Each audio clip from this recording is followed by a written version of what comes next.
Hei! Linnalan opisto Savonlinnassa järjestää jälleen lasten ja nuorten laulukilpailun ensi vuoden maaliskuussa. Savonlinnan mestarilaulijat on 2 päivän mittainen festivaali, joka kokoaa lapsia ja perheitä ympäri Suomen. Kilpailussa eri-ikäiset lapset laulavat perinteisiä lastenlauluja sekä uudempia lastenlauluja ja jo vakiintuneen käytännön mukaan ilman mikrofonia. Tapahtumalla on takanaan jo 10-vuotinen taival.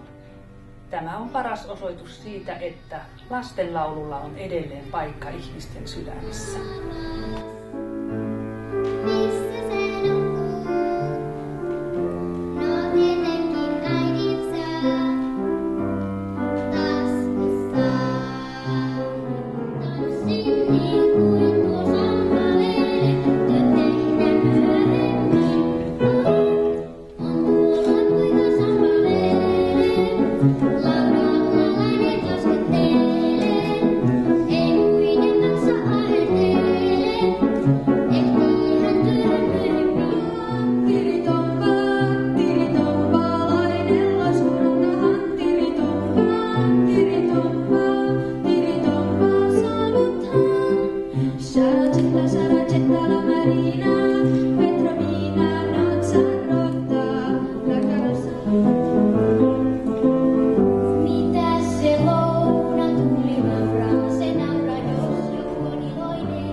Jälleen kerran kutsutaan laulavia lapsia esiintymislavalle ja toivotetaan myös yleisö tervetulleeksi nauttimaan raikkaista musiikkiesityksistä.